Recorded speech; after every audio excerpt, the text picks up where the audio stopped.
इसकी थीम क्या है भाई? इसकी थीम है प्लाइट। प्लाइट मतलब कहते हैं बुरी हालत किसी की, दयनीय स्थिति किसी की। Plight of children due to poverty, due to poverty, गरीबी, गरीबी की वजह से जो बुरी हालत है बच्चों की। एक्सप्लॉयटेशन ऑफ चिल्ड्रन, जो बच्चों का एक्सप्लॉयटेशन हो रहा है, कम उम्र में उनसे काम कराया जा रहा है, उसके बारे में। लैक ऑफ पॉलिटिकल विल, और जो नेता लोग हैं ना वो गरीबी हटाना नहीं चाहते, उनकी कोई पॉलिटिकल विल नहीं है। ये इसकी थीम है, इसका रस है। ये क्या है? ये क्या करा रहा हूं मैं आपको? ये क्या है? ये है इसका रस। रस दे रहा हूं मैं, पूरे चैप्टर का रस ले लो, इसमें इससे ज्यादा कुछ नहीं है। अगर आपने अपना कॉमन सेंस लगा के भी ये थीम याद करते हुए भी इस चैप्टर का आंसर कर दिया ना, आपको मार्क्स अच्छे मिल जाएंगे। और अब तो मैं डिटेल तो और बता ही दूंगा। और क्या इसके अंदर कास्ट का डिस्क्रिमिनेशन बताया कि कैसे कास्ट की वजह से, कैसे ट्रेडिशन की वजह से, जो हमने कस्टम्स बना रखे हैं उसकी वजह से भी हम पीछे रहते हैं, गरीब रहते हैं। कैसे गरीब लोग, गरीब क्यों गरीब है और उसकी क्या हालत है, इसके बारे में चैप्टर है। करने story. The story is about the slums of Firozabad, India, where children of migrant workers live and work in appalling conditions to support their families. एक जो इसकी राइटर है ना, उनका नाम है अनीस जंग, है ना, अनीस जंग की कहानी है, अनीस जंग ने लिखी है। अब वो ना हैदराबाद में पैदा हुई थी, वैसे फिर वो यूएस से पढ़ लिख कर आई, तो उन्होंने क्या करा, दिल्ली का एक इलाका है सीमापुरी, और एक मेरे ख्याल यूपी का इलाका है फिरोजाबाद। फिरोजाबाद यूपी में ही तो है ना। फिरोजाबाद का है क्या? कोई है क्या हमारे साथ फिरोजाबाद का? अब ये दो इलाकों की जगह की कहानी उन्होंने बताई कि कैसे वहां के स्लम, सीमापुरी तो यही है ना, ये दिल्ली के अंदर, जहां पे स्लम समझते हो ना, झुग्गी बस्ती जहां होती है, वहां के जो बच्चे हैं कैसे वो हैरेसमेंट उनका हो रहा है, कैसे उनका एक्सप्लॉयटेशन हो रहा है, वो वहां देखते हैं। वहां पॉवर्टी कितनी वो देखती है। एक वो फिरोजाबाद को जाके देखती है। फिरोजाबाद में क्या देखती है वो? फिरोजाबाद में देखती है कि फिरोजाबाद के अंदर भी एक जवान लड़का है, वहां पे थोड़ा ज्यादा उम्र का लड़का है, वो लड़का मुकेश नाम का एक लड़का है, तो वो कैसे उसके सपने मर रहे हैं, कैसे वो भी अपनी जिंदगी, अपने सपनों को कुचल रहा है और गरीबी में जिंदगी बिताने के लिए मजबूर है। ये कहानी है पूरी इसकी, ठीक है। तो वही पहली जो कहानी वो एक सीमापुरी वाले बच्चे की है, छोटा बच्चा है, उसके बारे में, ठीक है। The story follows the lives of two characters, Sahib Alam, है ना, साहिब आलम ही तो नाम है इसका, साहिब आलम, ठीक है, इस दुनिया का बादशाह Sahib Alam, and Mukesh, and their struggle to escape from the cycle of poverty. तो भाई ये दो कहानियां हैं, दो जिंदगियां, दो कैरेक्टर्स हैं। कौन से कैरेक्टर्स हैं? दो ही तो कैरेक्टर है। एक कौन है? साहिब हुआ, और दूसरा कौन है? मुकेश हुआ। इतना ही तो पढ़ा ना हमने अभी तक। कितना पढ़ा हमने? आओ एक साथ करते हुए भी चलते हैं। कौन कौन से कैरेक्टर हुआ? एक तो साहिब हुआ, और एक कौन है, एंड दूसरा कौन है? मुकेश।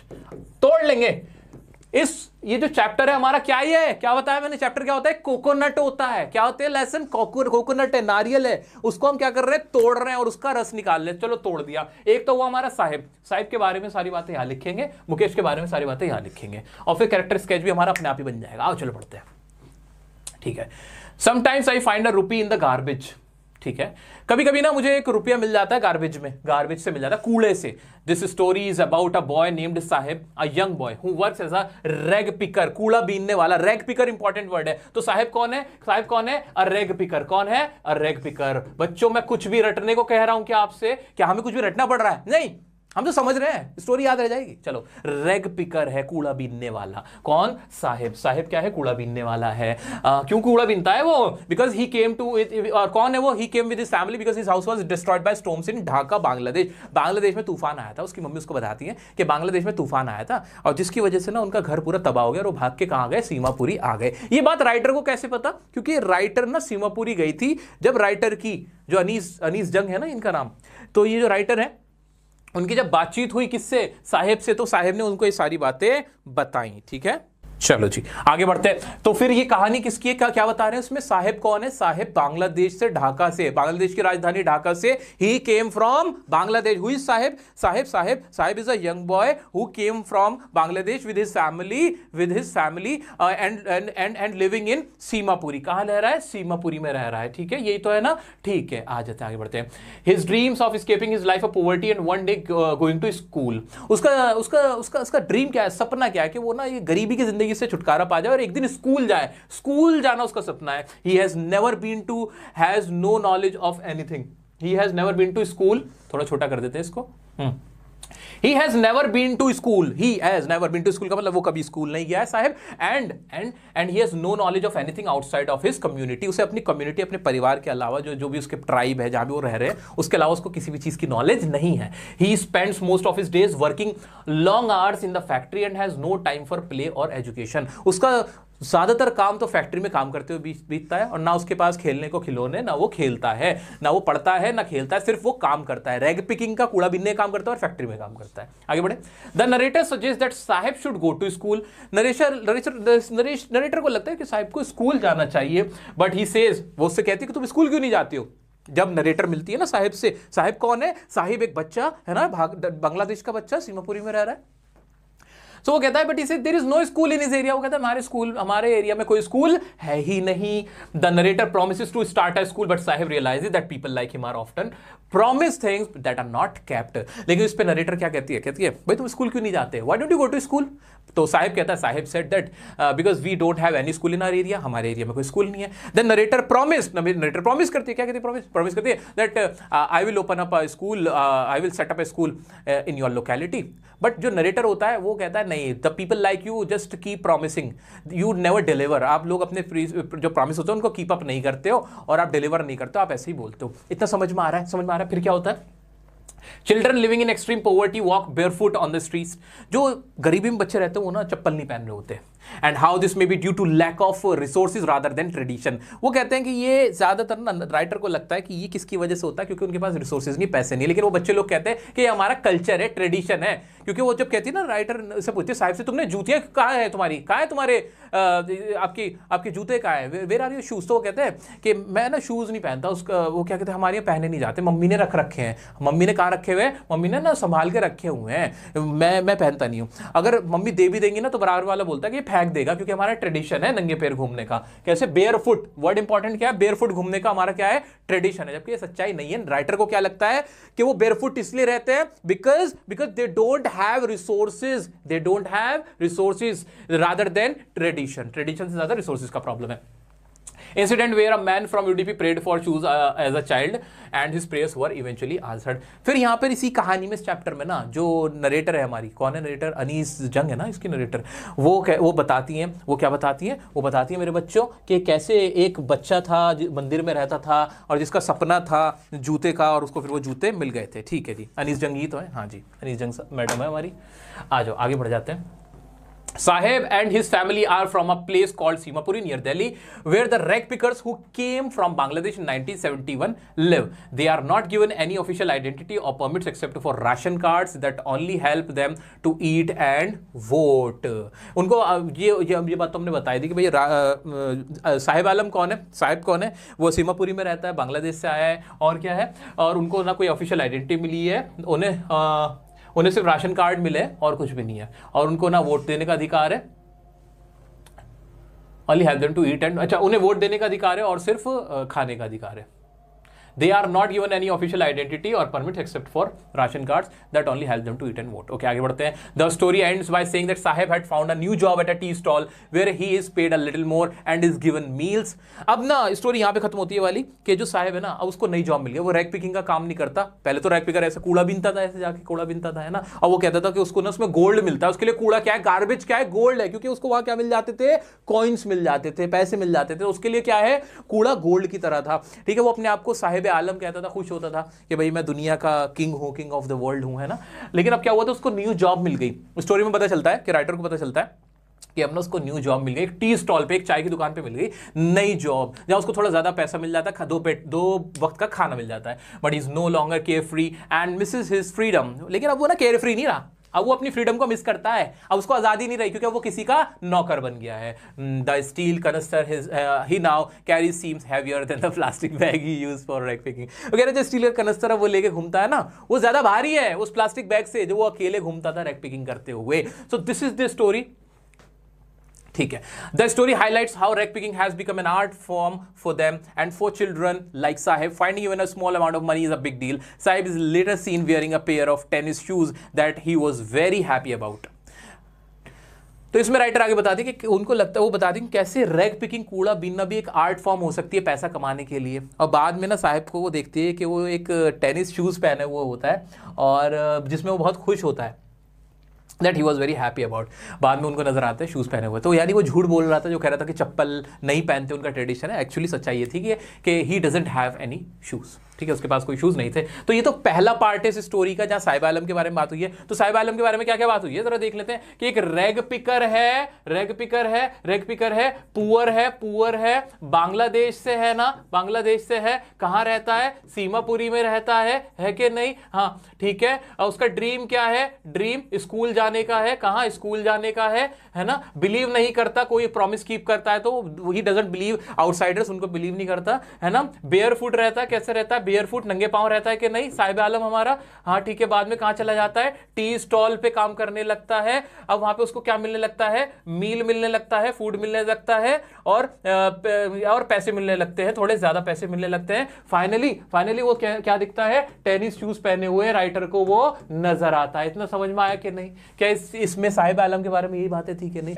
आगे बढ़ते हैं, हमारे दूसरा जो हमारी कहानी वो देखते हैं। I want to drive a car, Mukesh कहता है, मुकेश की कहानी, मुकेश कहाँ रहता है, फिरोजाबाद में। अब मुकेश का क्या सपना वो देखते हैं। Mukesh is a young boy, एक यंग लड़का है। मुकेश कौन है, अरे करते चलो ना साथ के साथ, कौन है मुकेश, यंग बॉय है, कहां का है, फिरोजाबाद का है, चलो बेंगल मेकिंग में काम करता है। And has given up and has given up on his dreams of being a motor mechanic। अब उसने अपना ड्रीम छोड़ दिया है, उसको उम्मीद नहीं है। उसका एक ड्रीम क्या है, मोटर मैकेनिक का। और जो हमारा ये कौन था हमारा साहिब था, साहिब का ड्रीम क्या है, स्कूल जाने का। ठीक है, आगे बढ़ जाते हैं।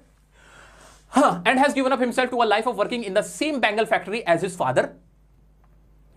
ठीक है, he believes that there is no way out of poverty. अब वो कह रहा है जैसे मेरी फैमिली बेंगल मेकिंग के अंदर है ना, मेरी भी जिंदगी इसी में तबाह हो जाएगी बिकॉज ऑफ द पॉवर्टी। ठीक है, he takes the author to his house. Author को, जो अनीस जंग ऑथर है ना, उन्हें अपने घर लेके जाता। कौन, Mukesh takes the author to his house. रटना है क्या रटना पड़ रहा है, नहीं आ जाओ। ठीक है, where she sees the working conditions as grim with high temperatures around the furnaces. Furnaces मतलब होता है भट्टी में चूड़ी बनती है ना। And inadequate air and light है। अब ये इंपॉर्टेंट पॉइंट है, उसके घर में क्या है, भट्टी लगी है, फर्नेस है, और वहां पे क्या है, तो नहीं फैक्ट्री लेके जाते ना, ठीक है, नहीं घर में ही फैक्ट्री बना रखी है ना इन लोगों ने। हाँ, जहां पे हाई टेम्परेचर है, फर्नेसेस है, इनएडिकेट एयर है, हेल्थ हजार्ड है वहां पे, हेल्थ के लिए बहुत नुकसानदेह है वहां पे जो माहौल है, क्योंकि इतनी भट्टी लगी हुई है, केमिकल्स है, सब चीजें हैं। ठीक है, इनएडिकेट एयर एंड लाइट, ना वहां पे रोशनी है ना हवा पानी है, ऐसी सिचुएशन उसके घर की। The bangle making trade has been pass down through generations of a particular caste, but the families remain poor despite the whole family working. भाई जो बेंगल मेकिंग है ना, उनके परिवार में ना कास्ट से चलती आ रही है कि इस बिरादरी के लोग तो बेंगल बनाते हैं, या ये लोग खानदानी है बेंगल बनाने में। लेकिन इसके बावजूद भी उनकी लाइफ में there is no improvement in their life and they are still very poor. They are suffering from poverty। वो आज भी पुअर ही poverty है। ठीक है, the Bengal makers have lost their craft to machines and their art is now reduced to cheap and low quality products। जो Bengal makers हैं वो ना अपनी आर्ट को खो चुके हैं बिकॉज ऑफ द मशीनरी। अब मशीनों से भाई बहुत अच्छी चूड़ी बन जाती है, कंगन बन जाते हैं ना, आर्टिफिशियल, है ना। अब उनको क्या करना पड़ता है, उन्हें सिर्फ चीप जो होती है, जो सस्ती चूड़ियां मिलती हैं, सिर्फ उन्हें उन प्रोडक्ट्स को बनाने पड़ते हैं और उससे उनको बहुत ज्यादा मुनाफा नहीं होता। The use of child labour is illegal but the bangle makers are unaware of this. जो चाइल्ड लेबर है, 14 साल से कम बच्चे से काम नहीं करा सकते ना, गरीबी सब कराती है। फ्रांस में भी करा रही थी गरीबी, याद करो चैप्टर द लास्ट लेसन, उसमें भी गरीबी की वजह से बच्चों को काम पे भेजते थे, पढ़ाने नहीं भेजते थे। और यहां भी करा रही थी, साहिब आलम भी कर रहा था, मुकेश भी कर रहा था। गरीबी उम्र नहीं देखती, गरीबी देश नहीं देखती, गरीबी सिर्फ रोटी देखती है, रोटी। आपके जब पेट में जब रोटी नहीं होती ना, आप ये नहीं सोचते फिर कि आपकी उम्र क्या है, आप रह कहां रहे हो, फर्क नहीं पड़ता इस चीज से। आदमी को पहले 2 वक्त की रोटी चाहिए। But the Bengal makers are unaware of this, and the fear of being beaten away by the police makes it difficult for them to form a cooperative to improve their living conditions। अब police भी क्या करती है, corruption है, वो अपनी कभी कोई एसोसिएशन ही नहीं बना पाते, क्योंकि उन्हें पता था कि अगर हमको ज्यादा बोलेंगे, अपने राइट्स के बारे में बात करेंगे तो हमारी पिटाई होगी। The story also touches on the lives of the Bengal makers who have been in the trade for generations but are now struggling to make a living। ये तो हमने देख लिया। The narrator asks Mukesh if he would like to be a pilot someday, but he seems embarrassed and replies that he is content dreaming about being a motor mechanic। वो ऐसे जो अनीस जंग है ना, जो राइटर, वो कहती है तुम सिर्फ मोटर मैकेनिक बनने के ख्वाब क्यों देखते हो, इतना छोटे लेवल पे देखते हो, कभी तुम पायलट बनने का क्यों नहीं देखते। तो वो कहता है जी मैं खुश हूं मोटर मैकेनिक तक ही। इससे आपको उसकी क्या मानसिकता का पता चलता है, इससे आपको क्या पता चलता है मुकेश के दिमाग में क्या है कि वो सपना भी नहीं देख सकता. He can not dream of becoming a pilot. He cannot dream of becoming a pilot because he knows the reality of his life. He knows the harsh reality of his life and his family. He knows that he is very poor. He knows he is very poor. He cannot come out of his poverty right now. उसके पास नहीं है option. That's why he is content to, content मतलब खुश रहना उसी चीज में. He is content to only dreaming of a mechanic. Mechanic के बारे तक ही वो खुश रहने की कोशिश करता है, उसमें खुश है. He feels that flying a plane is beyond his reach. उसकी रीच से beyond है, बाहर है, given his current situation, उसकी current situation के हिसाब से. The author through this story comments on the tragic effects of poverty on the lives of children and their families. यही तो थीम है इस चैप्टर की. यही तो थीम है. क्या है इस चैप्टर में, क्या बताया गया है? Tragic effects of poverty. Poverty के क्या नुकसान होते हैं, क्या असर पड़ता है लोगों के बच्चों पर और फैमिलीज पर. Poverty strips the children of their innocence, deprives them of basic education and forces them to engage in child labour. ये इंपॉर्टेंट है मेरे बच्चों. एग्जाम में ऐसा पूरा क्वेश्चन आ सकता है कि पोवर्टी से क्या इफेक्ट होता है, क्या फर्क होता है. क्वेश्चन इतना लंबा चौड़ा होगा लेकिन आंसर इसी यही होगा बस उसका. तो क्वेश्चन में घूमना नहीं. कहीं भी पॉवर्टी की बात है, पॉवर्टी की बात है, ट्रेजिक सिचुएशन की बात है, चिल्ड्रन की एक्सप्लॉयटेशन की बात है, इस चैप्टर से कनेक्ट होता है, तो ये लाइंस लिखनी है उसके अंदर. लिख देना, नंबर मिल जाएंगे. चलो आ जाओ. Okay. Engage in child labor. They are unable to realize their dreams and are resigned to a life of struggle. Lost Spring is a powerful commentary on the dehumanizing effects of poverty and the need for education and social change. The story urges readers to recognize the plight of the poor and to work towards a world where children like Sahib and Mukesh can realize their dreams and escape the cycle of poverty. भाई ये जो पूरी कहानी है lost spring, ये एक powerful comment है. किसके ऊपर? भाई कितने जो अमानवीय इफेक्ट होते हैं जिसमें इंसानियत मर जाती है, उनको दिखाते हुए उस चीज को दिखाती है. एजुकेशन की नीड को बताती है, सोशल चेंज को बताती है. ठीक है, बस इतना चैप्टर था, है ना. पूरा रट्टा नहीं मारना है, एक एक वर्ड का रट्टा नहीं मारना है. हमें क्या करना है, हमें एक मोटा मोटा आइडिया लेना है. 2-4 बार ये वाला जो मैंने लॉन्ग आंसर है ना, जो समरी बनाई है, उसको गो थ्रू कर लेना है. कर लिया गो थ्रू, उसके बाद अपने उन सारे वर्ड्स को एक जगह लिख के जरूर देखना. चलो जी, चलो जी. यंग बॉय है और मुकेश के बारे में क्या है? ड्रीम क्या है उसका? ड्रीम क्या है? मोटर मैकेनिक का है. क्या है? मोटर मैकेनिक का है. और उसकी पूरी फैमिली क्या कर रही है?